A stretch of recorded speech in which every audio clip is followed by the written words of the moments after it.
So what's the metaverse? Well, it's this big promise. It's a network of 3D virtual worlds focused on social connection. It creates persistence between the online and offline worlds, decentralization, token-based economics, using cryptocurrencies like Ethereum. So recently it was kind of thrust into the mainstream with Facebook rebranding itself to be called Meta, which used to be another company down in Silicon Valley. And they publicly showcased some sort of trickery and sort of made up video in a way to say, hey, this is what the metaverse could be, this connected, immersive world. Come join the party. And we've seen a huge amount of activity with regards to the idea of this whole new online offline world. Meta has reportedly invested about $500 billion in that pivot. JP Morgan thinks that this is going to be a $1 trillion a year opportunity. There's a lot of hyperbole. Right now, we've got over 18,000 plus developers in Web3 technologies, submitting code and working on that. But what we found is we've got a world where the metaverse and Web3 has kind of been trivialized a little bit. It's something accessible and easy for all, whereas it's kind of the most complex state of the internet that will likely to be. The buzz about community is one thing, and NFTs and cryptocurrencies and Web3 technologies is great. But really, it's about how we can make this new, technically immersive world, the metaverse, work. And we're not really talking about really important parts of this, like interoperability and infrastructure and hardware, the investments needed versus like the cash that's been raised so far, the CapEx and OpEx. And really today, me and the panel are going to discuss the opportunities and challenges that we're going to find with this new world in regards to infrastructure, identity, privacy, and security. So if you followed the metaverse and seen lots of spots on TV and whatever, they're not really talking about this. So it's great to be here. So I'm joined by three incredible speakers from all over North America that have been involved in the foundations of thinking about regulations and hardware and software, interoperability and gaming and the such like. And we're going to talk about what the metaverse promises to be and what it takes to get there. And I'm just going to pass over to the speakers, starting with Heather, then James, and then Karis. A quick introduction, say a little bit about your background and how it relates to the conversation today, and then we'll get into the overarching panel discussion. Great, thanks, Nick. I just want to confirm that you can hear me okay now. We can hear you. Yes. Okay, excellent, great. So hi, I'm Heather Vescent, and I am a longtime futurist. My first interaction with the metaverse was back in 1996, where I worked for a 3D VRML company called InterVista, and we tried to put the metaverse on the emerging web at that point. More recently, I've done some work for the U.S. Army looking at the future of military learning and specifically using AR and VR to improve learning experiences. With that, I had the opportunity to work with Brenda Laurel, who's done a lot of research in that space. And then some of my other background that I work on is decentralized identity, decentralized storage, the future of money payments, transactions, and alternate economic models. So I'm really excited about what is emerging with the metaverse, but I'm also concerned that we learn from the past so that we can create the best metaverse that we possibly can. Thanks, Heather. Over to you, James. Yeah, thanks, Nicholas. Yeah, so my name's James Hursthouse. Very happy to be here today with everybody. I'm currently Chief Strategy Officer at a company called AMP Ventures, based in Vancouver, BC, focused on delivering high-performance cloud and compute solutions, really to cater to the requirements of low-latency applications like those that we're going to need to bring the metaverse into reality. And I'm also actually CEO of an AMP subsidiary called Departure Lounge, which we incorporated to focus on tools and technologies and creative services, specifically with a metaverse view. My background is I've been in digital media infrastructure and content for about 22 years now. Got my start in Asia in the very early days of massively multiplayer online gaming. So I was fortunate enough to have a front row seat there, sort of in the Jurassic period of MMOs, and lived through the transition from subscription MMO to free to play. And I think a lot of, the tools and technologies that we're seeing now underpinning the metaverse really got their sort of start there. Not quite as early as Heather there in 1996, but I did contribute to a white paper in 2007 called the Metaverse Road Map, And my interest stems further back than that, all the way back to my university courses, which were sort of philosophy and computational model of the mind and concepts around sentient avatars and things like that. So Metaverse has really been a driving force for me for a couple of decades. And obviously it's quite exciting to be living in, what might be described as this golden age of interest in all things Metaverse. That interest really culminating in Departure Lounge now. So we have a range of tools and technologies built actually on the AMP high performance cloud and compute platform. And so really the Departure Lounge is called Departure Lounge because it's where you go for your journey into Metaverse.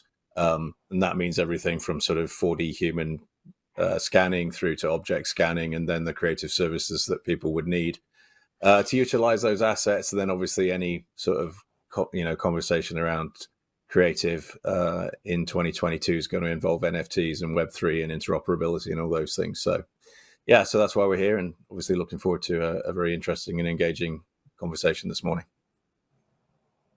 Thanks so much, James. And Karis, please introduce yourself. Thanks, Nick. Hi, I'm Karis O'Connell. I'm currently at Amazon.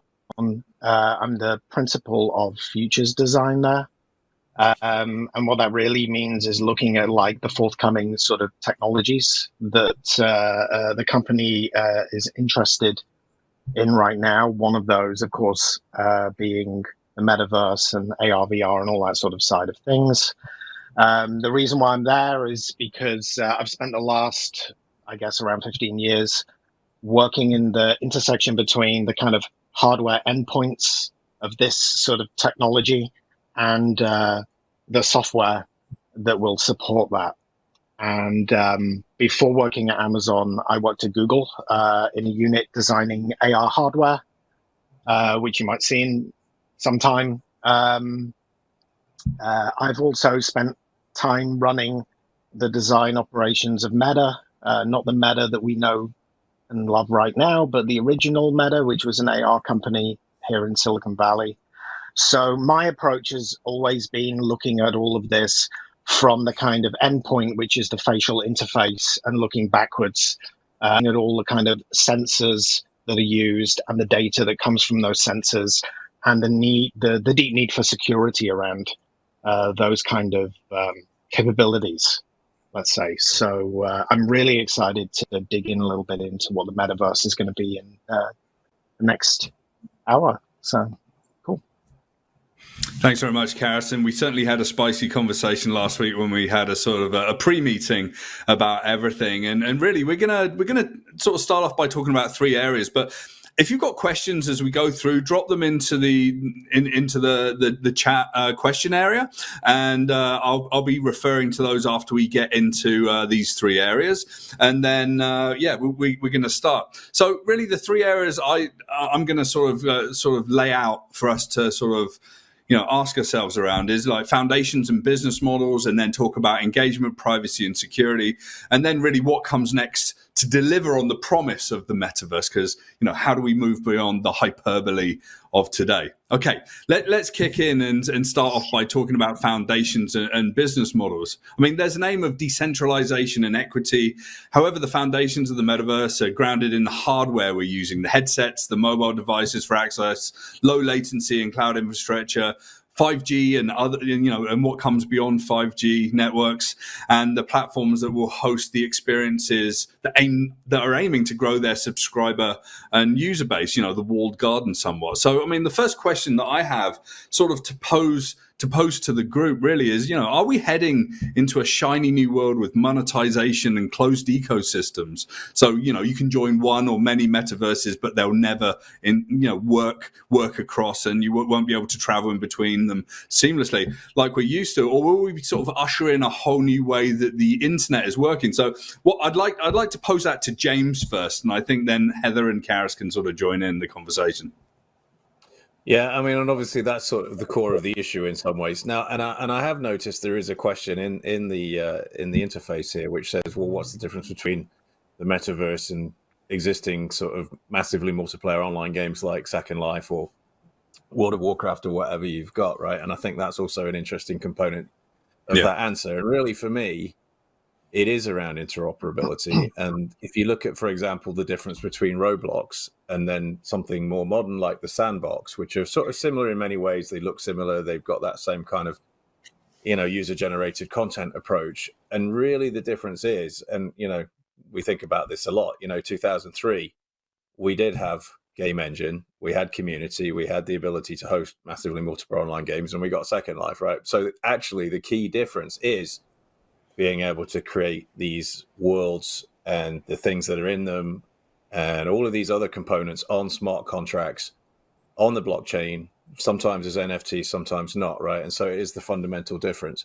Now, obviously, the promise that provides, or at least there is a hint there that interoperability could be something that we can adopt, right? Now, there's an example of if we don't adopt interoperability, every time you walk into a different store or walk down the high street in the metaverse, you're going to have to sort of re-show your ID, recheck in, potentially change your clothes in order to go and have all these experiences. So from the user's perspective, it's pretty clear that interoperability and the idea of having sort of separate multiverses that you have to, move across and have that sort of, user friction is not the ideal scenario. So I'm hoping we're moving into a golden age of interoperability. And I think, there's a lot of skepticism as to how that actually works right now. But when you look at some of the sort of better examples of what's going on with blockchain and the opportunity to actually have, users move around these different worlds, that actually is part of the key definition of metaverse for me, rather than having all of these individual little metaverses, as it were. Yeah. I mean, Heather, just to bring you into the conversation on that point, I mean, you've done a lot of work in standards, and obviously got a long heritage of working across this. Is there some way that today we're having a different conversation than we've had before around interoperability? Yeah, I'm glad you brought up the standards, because that was one of the things I was thinking about here. And it's definitely, I feel like the work I've done with standards is important in creating a set of interoperable rails that anyone who uses the standard could use. And that is really good for the market. That is really good for businesses. And that's really good for consumers, because if you have everyone kind of using the same technology language, then there is necessarily some interoperability between metaverses, or even between a metaverse and like different blockchains, or outside the metaverse or the 2D web. But the challenge with standards and protocols is that you create them in a consensus environment. And when you try to have people from a bunch of different companies with different goals, objectives, and profit reasons, then it takes a long time for there to be consensus in even just deciding the tiniest little protocol. And so standards take time. Oftentimes businesses, they exist to try to make money, and that's the bias and the goal of the private sector. And so, and I don't begrudge that, and I'm not anti-profit, but it's faster for an organization to just double down and create a stack or use technology that's proprietary, that they own, and that's easier for them to monetize in certain ways. But it does kind of create silos. And in some ways, this decentralization of the internet is something that we've had since the beginning. But one of the challenges we had is that with the internet, we haven't really had an identity layer.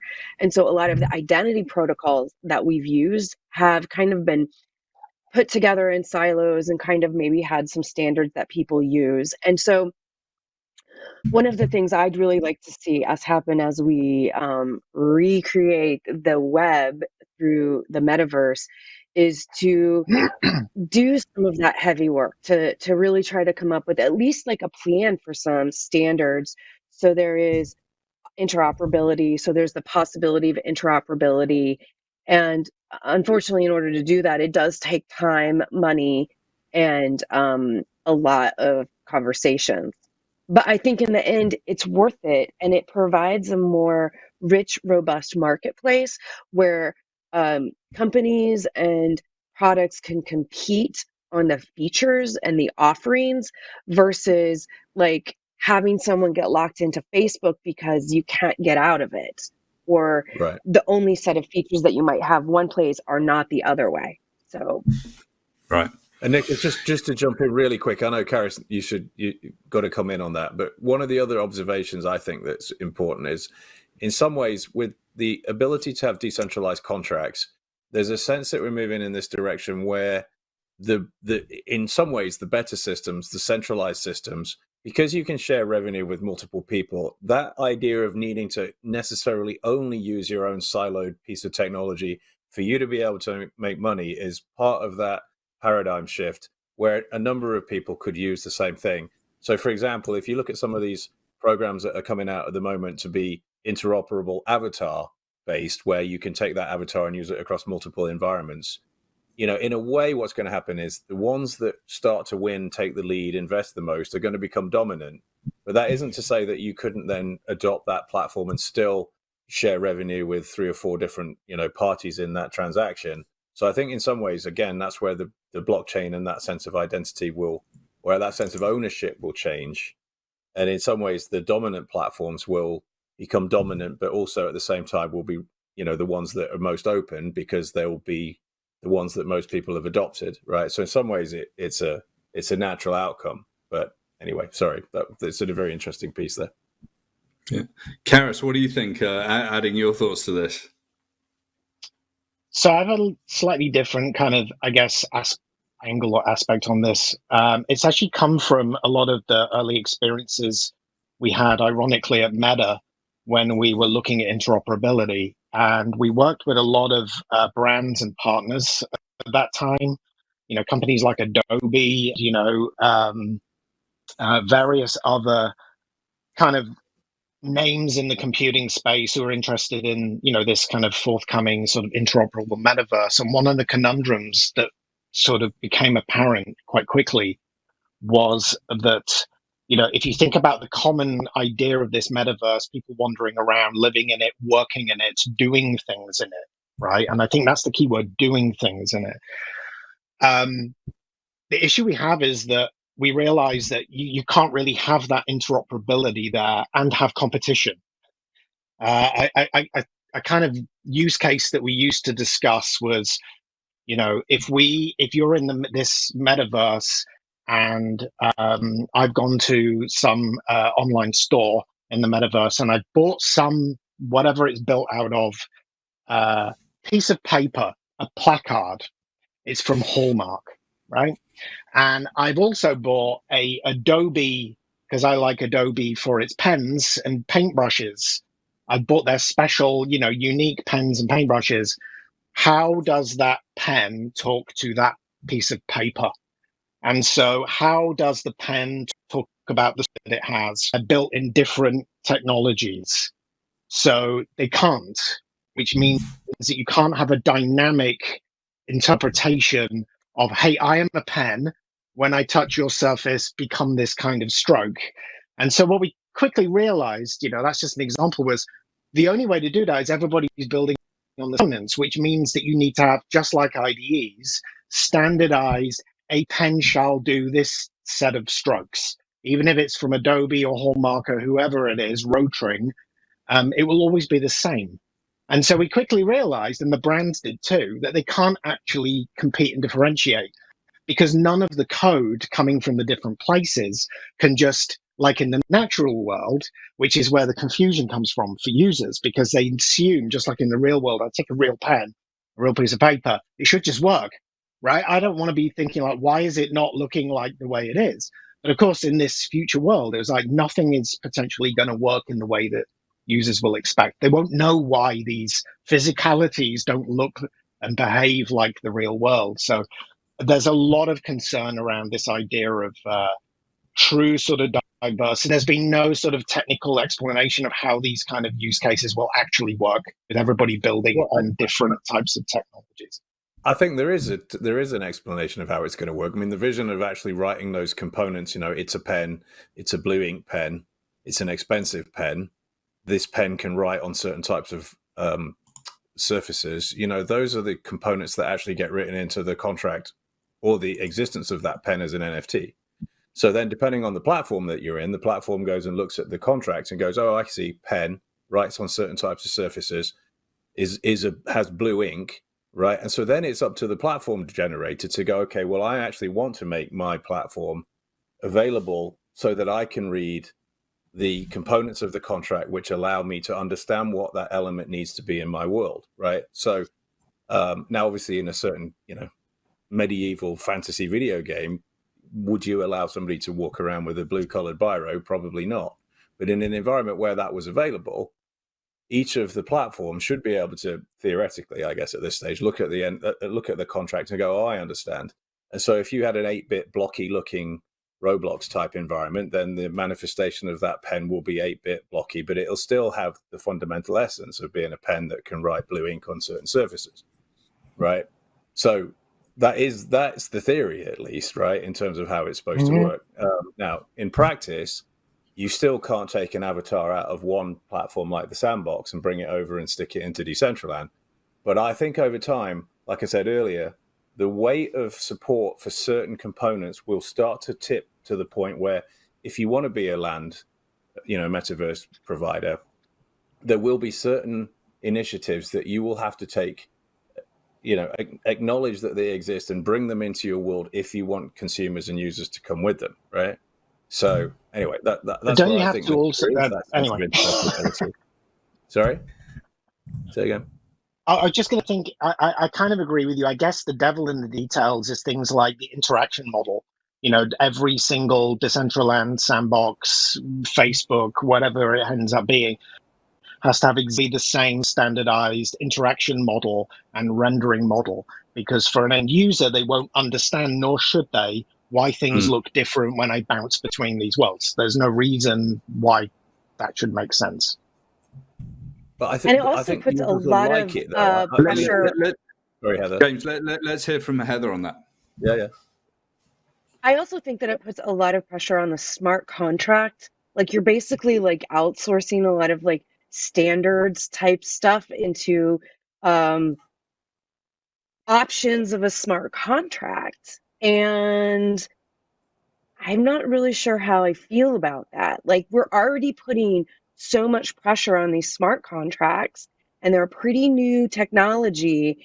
And even when they first came out, there was a lot of security and privacy issues that were hacked. I maybe further down the road we can add some additional, weight to what the smart contracts do. But I also just want to be realistic about what kind of heavy lifting they might have to do. And also, there's other ways that we can work to get some of the same benefits. Yeah. And Heather, I was going to come back to you as well on this as well, because previously, offline we sort of chatted about the role of governance and government as well, right? So like we're getting more complex. So smart contracts, interoperability, platforms, hardware, and now governance and government intervention. A lot of people that are watching this session are working government and wondering, well, how do we play a part in this? And maybe that's on a commons, maybe it's on relations across these companies or whatever. I mean, what do you what can you add to sort of enlighten us on that front? Yeah, thanks, Nick. On my research with new economic models, I kind of hit upon this interaction between commons and capitalism. And I am not anti-capitalist, but I do think there's a balance. And what it seemed to me was that for capitalism to be successful, the mechanisms of capitalism work. It needs a commons to exploit from.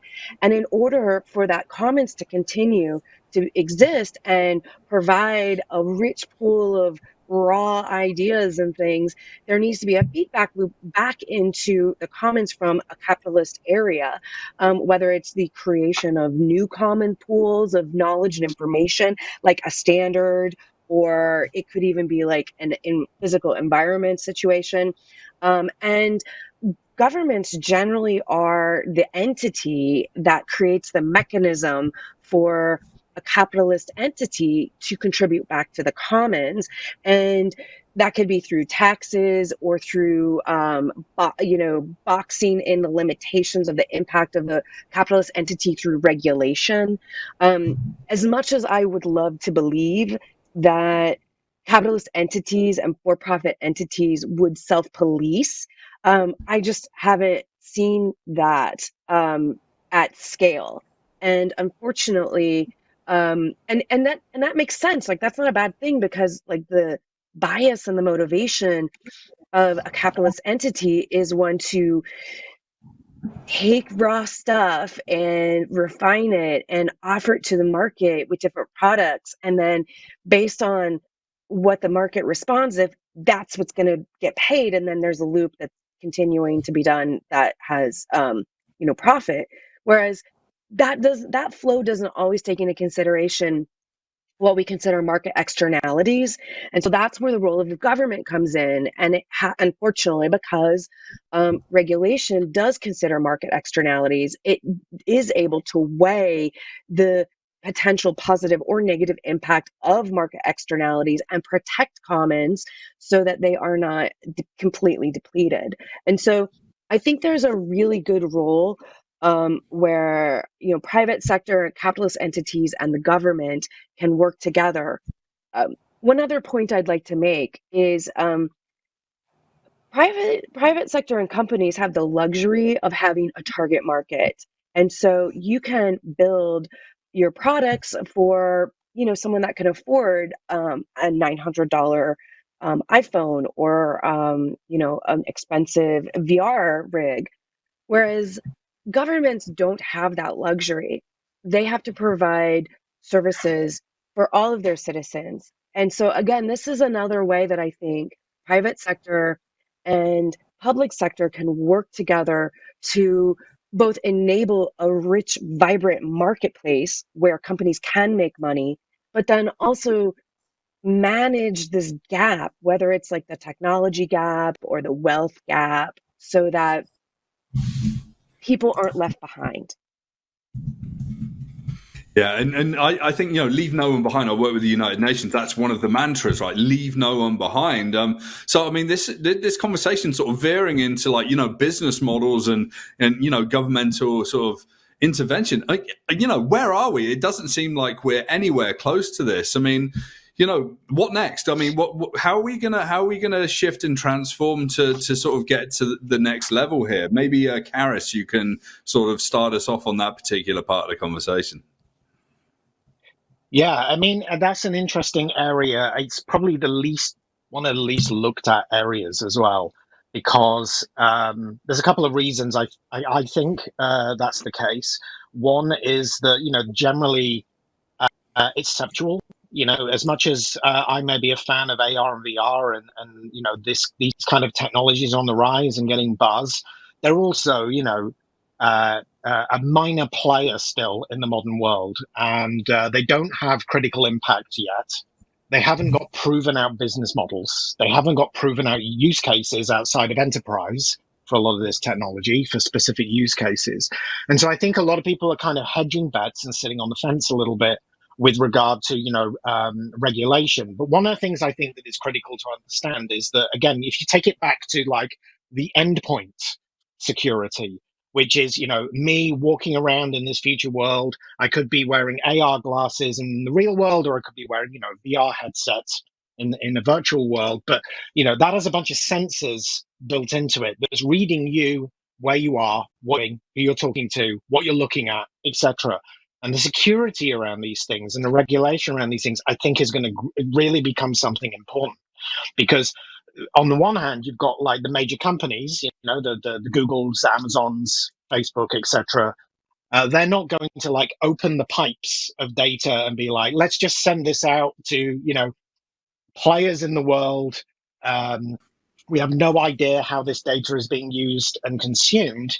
They're going to want to really, really make sure, because they're trying to protect their own brand and their own investments, right? That's what it's about as well, is they're going to make sure that those gates are like fully locked, closed, right? And that's where I think it's going to be a lot of discussion between the major companies that provide the endpoint architecture and hardware and the government entities that will be looking into this and seeing what the potential risk is for exploitation of this data. Yeah, and it's interesting as well on that, Karis, and thank you. It seems like CEO of Microsoft actually said, this is all gaming, and they've just acquired Activision and whatever. But we're talking about something bigger there, right? I mean, James, you're in gaming, and you're from that world. But are we? Is this just an extension of gaming? Is that how we're going to sort of ease our way into this new sort of shared metaverse? Well, I mean, as I said, I think earlier, for me, the key difference between what we've had in gaming so far and now is, the whole concept of blockchain, incontrovertible smart contracts, right? And so while I hear, what Heather's saying about some of the concerns around smart contracts and the sort of workload that's going to entail, I guess, from the compute side even, there's a lot of work going in now to make sure that smart contracts can continue to become more and more robust, without necessarily having all the very high gas fees and a lot of work in reducing the amount of compute that's required, but at the same time having the benefit of smart contracts that can apply across the board for various things, right? I mean, so recent development in smart contract allows them to evolve. Obviously, so at a certain point in time, contracts can provide you with certain capabilities that you didn't have previously until you'd engaged with somebody for a certain period of time, for example. And then equally, I think that, as you look at this whole idea of governance without government, potentially, the idea that the smart contract exists and as a sort of community-based decentralized organization, what that really does, I think, I see a sea change coming where individual users are going to start to claim back sovereignty over their own identity and their own data, right? So, if let's say there's 200 data points about me that are currently sort of all over the internet, because in the previous model, we've gone and allowed this data to become the property of the companies with whom we've engaged. Whereas I can see a lot more now, people are trying to take that identity back. There's a lot more work around decentralized identifiers, so that as part of that contract, I need to engage with a company. I want, maybe they want to do a credit check. To do a credit check, they don't actually have to know my name and my address and all these sorts of things. They just need that, that sort of decentralized identity component to be able to say, does he have enough money in the bank, and is he old enough to consume the product that he's trying to gain, for example, right? And I think what that does is it brings data ownership back into the control of regular citizens, right? So that as you interact with brands, you're leasing that data rather than now, as Heather said, is sort of capitalism the best place in which we can effect that sea change to a more sort of egalitarian and more democratic approach and a fairer approach around data? And I think the answer probably is unlikely, and therefore, as a result of that, government should step in, because there's a lot of areas in the modern world where smart contract, where data sovereignty, for example, with healthcare or with insurance and all these kinds of different areas, where government can take a role to make sure that it becomes, available for everybody, right, regardless of sort of social status or, where they happen to be, right? So I don't think it is just gaming. I think that gaming is an area in which we practice things like play to earn, and we practice avatar, and we practice digital identity, and we practice all of these things for 20 years. But really what's happening now is a lot of those ways of thinking are starting to come into society more broadly. And I think government should actually come in and be the sort of, I guess, the pioneer to show the good side of that, rather than only going, okay, well, smart contracts are only about making money. They're not. They can be egalitarian, and they can be, implementing sort of fairer systems. Because in a way, that contract therefore is an incontrovertible component of the way in which we choose to organize society. But again, with things like the ability to sort of look at staking and the way that staking works in a decentralized democracy, in some senses, there wouldn't be any argument about what was taking public opinion or, the way in which the community as a whole wanted to move forward. Right. So again, there were a lot of games that used to allow players to vote on the way that the game ought to be developed. And if you apply that thinking to sort of society in general, there's a really good parallel there, right, where we're all contributing to more positive outcomes. And I think that has to be spearheaded by government. Yeah, it is kind of interesting. I did a piece of work with a company that built systems for airlines and e-commerce, and a lot of these airlines have actually got a larger sort of market cap in their points programs, right, than they have actually in the bank in terms of operations and capex, opex, and it's kind of interesting if you look at that as an idea around sovereignty of data. Is like, I fly, I get points, I can do things with points. Now airlines are realizing that just getting them to redeem against flights isn't a good idea. So now they're going away and saying, okay, we're going to build like consumer engagement ecosystem so that we can, relieve you of those points and you get some value from that as well. So this sovereignty of data kind of seems like it's already culturally out in the world, but like, can we bring that back in as well? I know that Microsoft have been working with people like Jaron Lanier, who's been involved in VR for a very, very long period of time, at something called data dignity. The idea that if you undertake a set of actions in a digital world or even in the physical world, you own that data. And it actually, I speculate, what if we end up in a world of open data exchanges and individuals become these people that generate their data that can be used in different ways, and we're almost like, ultra micro economies of people or families or communities or whatever coming together. But I'd like to sort of like get Heather's input on this, because I know that you've sort of like thought about a whole bunch of this stuff as well.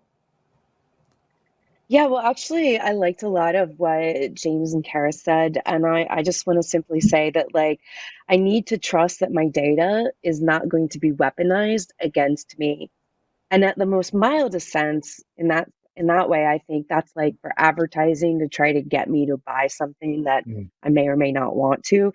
And in like the worst sense, it's causing me to believe in something that is not true. And it actually like has me go down a pathway where I end up believing in a whole set of things that is not based in reality. And we've seen that platforms and companies are not very good at policing that. And governments have had to have regulation, GDPR and GDPR-like regulation. And one of the things I think is interesting that I'm starting to see is that there are some companies that Europe is much more amenable, and European companies are much more amenable to using decentralized identity, SSI, self-sovereign identity. James mentioned those as part of data privacy, increasing security.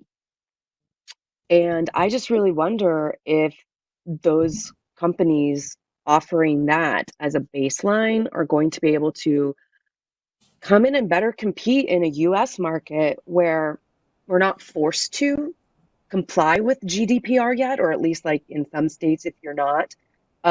Whereas in Europe, European companies have to build their products and services to comply with GDPR, which a lot of people around the globe want, which could make those products and services more competitive in markets where companies are not required to provide those types of protections.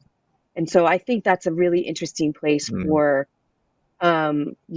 global competition. The dynamic of global competition might come by because, in the US and on the internet, like a lot of people say, oh, customers don't want privacy. They don't need that. But there's really like no legitimate way for an individual to say, I don't like this to a company.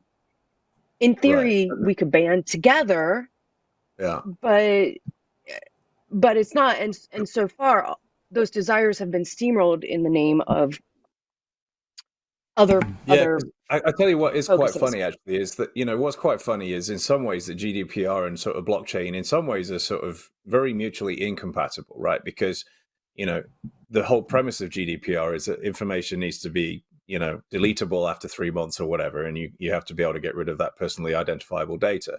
But obviously if your first name, middle name, family name, date of birth has been written somewhere into the blockchain, then that isn't actually deletable in the way the GDPR would require it, right? So as a result of Oh, that, but you never want to put PII on a blockchain. no, of Just course, like and be that's what I mean. clear, So never put PII, no, I put get an it. And so what I'm saying identifier. is you have to have those decentralized identifiers that means that all of that information isn't available at once, right? Or, you wouldn't lose your record of 200 data points. And so to go back to what I was saying earlier, I sort of like to imagine a future in which I can retract permission from anybody, actually. Like, I go around the internet, I go around the metaverse, I'm giving permission for certain interactions. But, I think the vision has to be that at a certain point in time, if I chose to, I could update my sort of personal, contract, which says, actually, from this point forward, I have retracted permission from everybody to engage with my data. And as a result of that then, in a sense, it brings that sovereign data component back to me. And so that's the sort of future that I sort of want to work towards, where I have control of this. And at any point in time, I can go, okay, no more. And actually, it just means that it's my data and I haven't sort of given it in return for something. I've leased it for a period of time in return for value in that transaction that makes sense for both sides.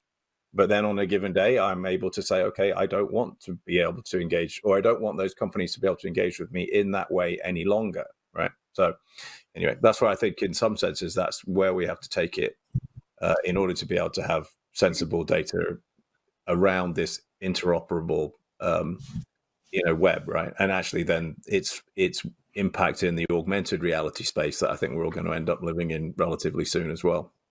Yeah. I want to shift gears a little bit as well. We've got about 15 minutes left of the discussion, and if you do have a question, do drop it in, and we'll get to that as well.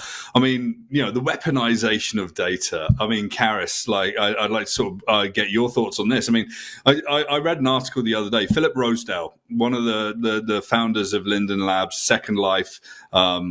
It's been around since 2003, and it's still got like a million monthly users. And whether it's new sexy metaverse, it's definitely old sexy metaverse, right?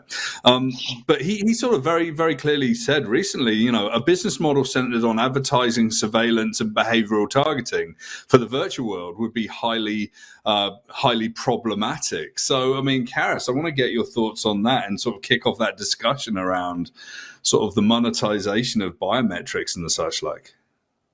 Yeah. I mean, it's for me, it always has come back to kind of this criticality of like right now, the companies that are investing a lot of money, and I really mean a lot of money in building out these kinds of devices and this kind of background infrastructure to let these devices sort of run operating systems and such like.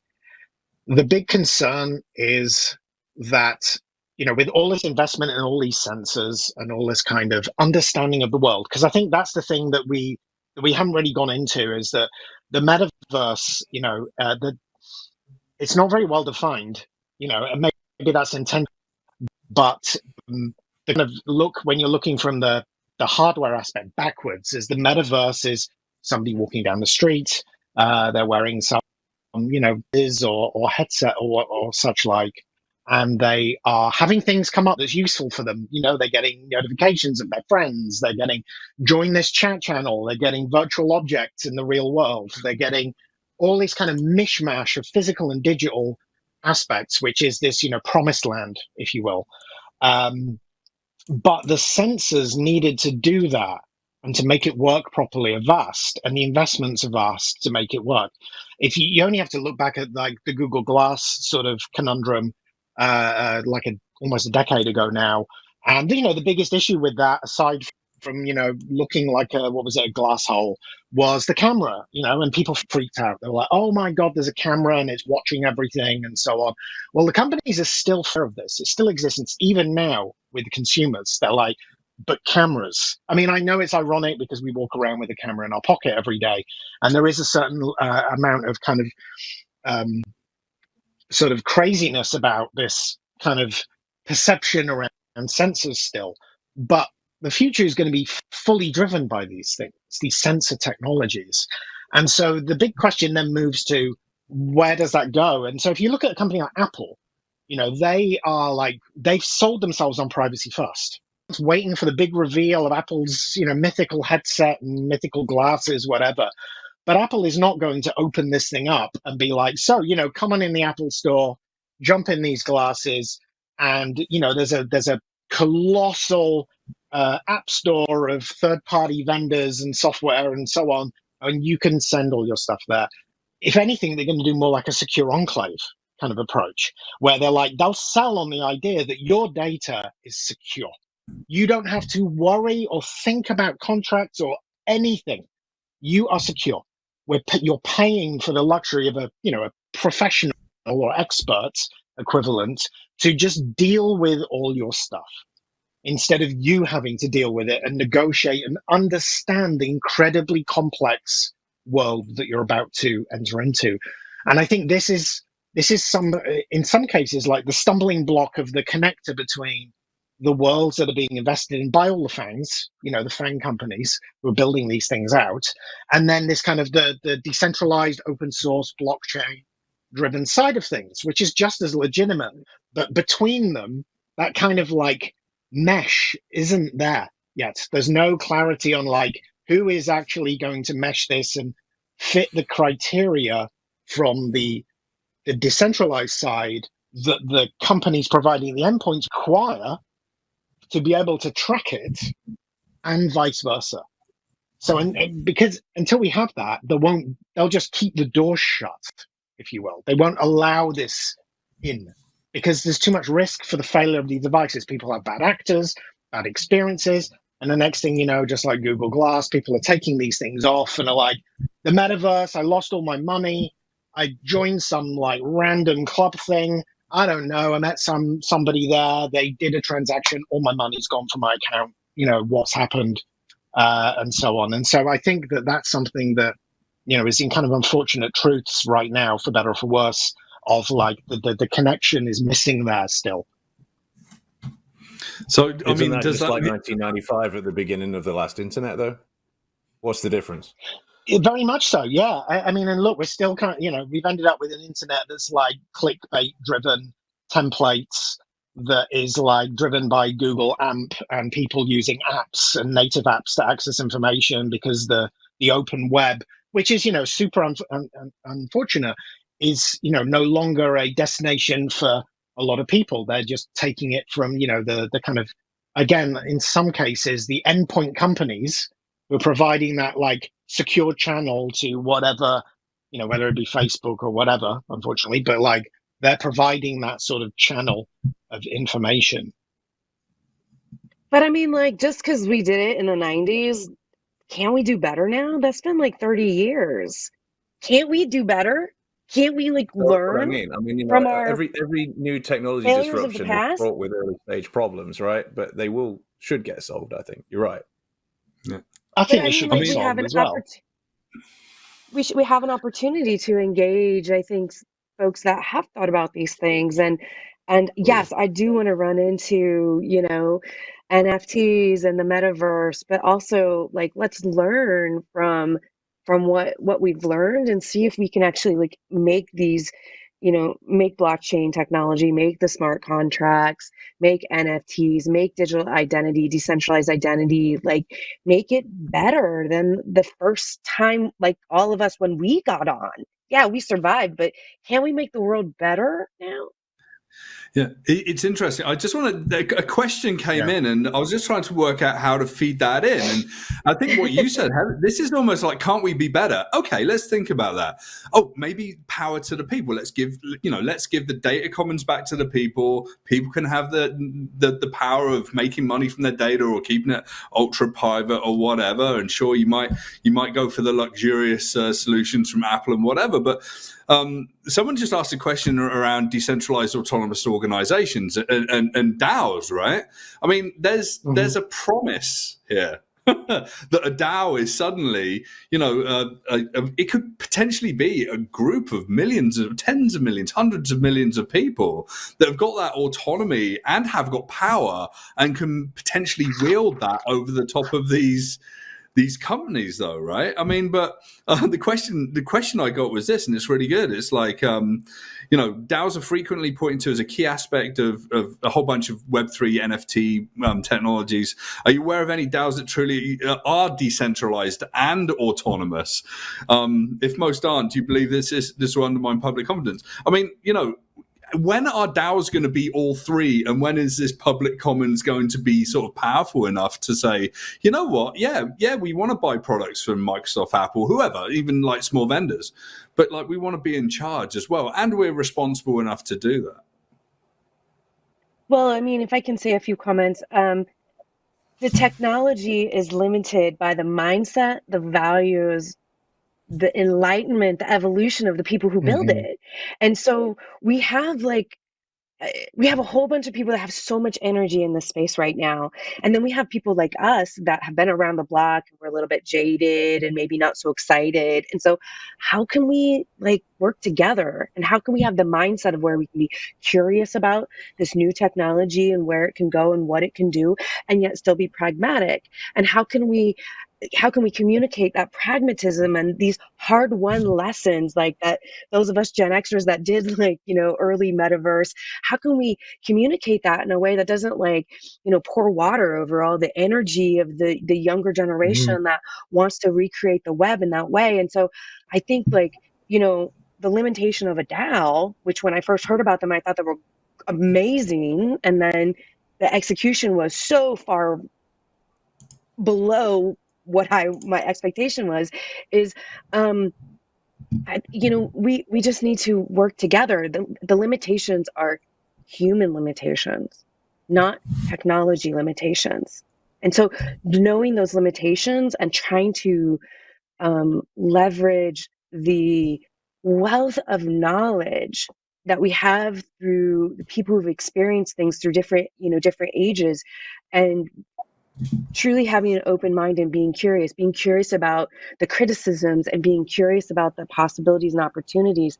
I think that's the way forward. And that's a very human, emotional way of moving and iterating and making the world better, making the technology better, future proofing the technology, and making money.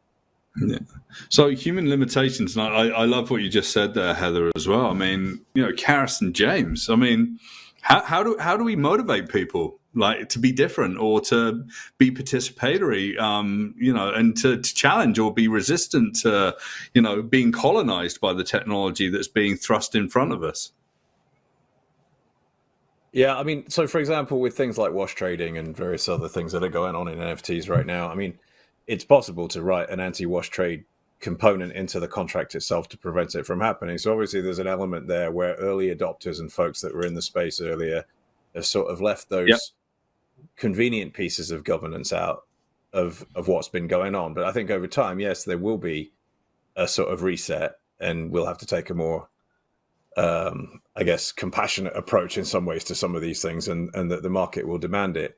I mean, to answer the question about which sort of DAOs are we looking at now and thinking, okay, there's something in there. There was a lot of conversation. I went to the Webcouver event earlier in the week, which was great and full of very sort of vibrant, active, young people. They're fully embracing Web3. And the sort of conversation around the concept of a DAO for a super PAC, or if you look at what's going on in Miami with its sort of civil engagement DAO at this point in time, that's being sort of held up, in my opinion, as an example of the way in which DAOs could work. So to answer the question directly, I would go and check out the Miami-Dade DAO and see what they're doing from the perspective of civil engagement and utilizing these new technologies in that way. Now, are they going to get it right straight out of the gate? Maybe, maybe not. But, it's certainly a good example of a way in which a DAO is sort of being adopted, at least with the goals of, like I said, civic engagement and pushing forward the sort of agendas of social justice. And as you said earlier, you imagine 1 million, 2 million people collaborating through this decentralized system and then applying that, power, I suppose, to political systems and the issues of voting and various other components.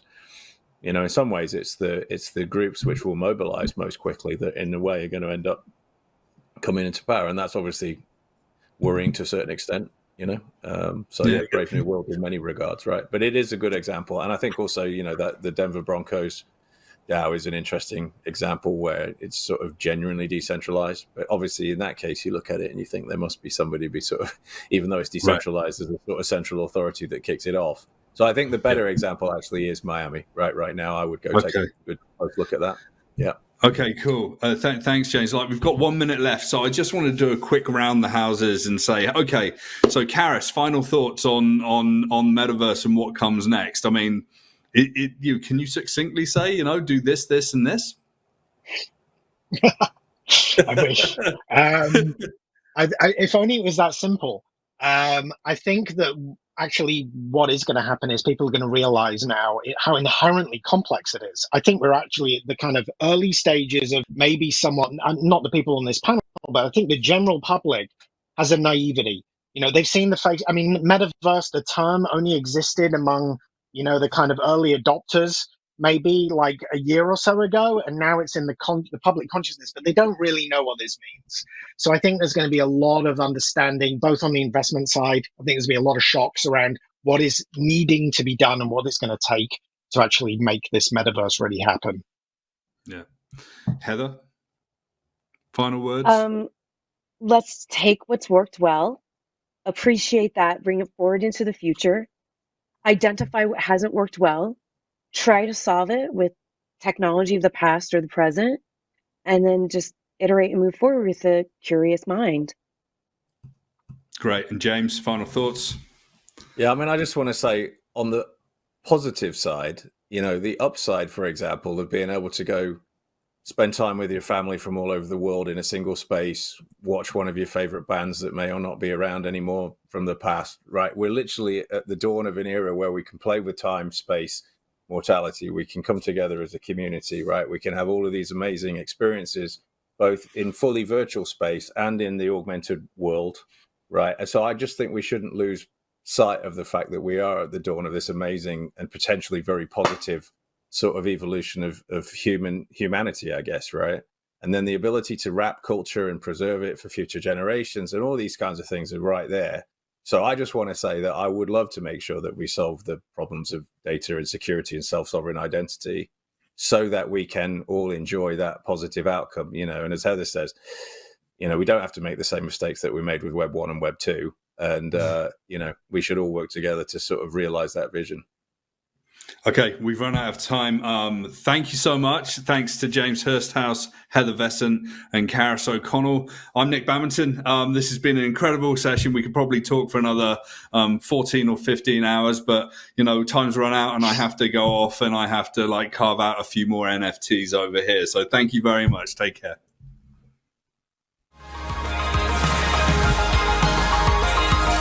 Okay.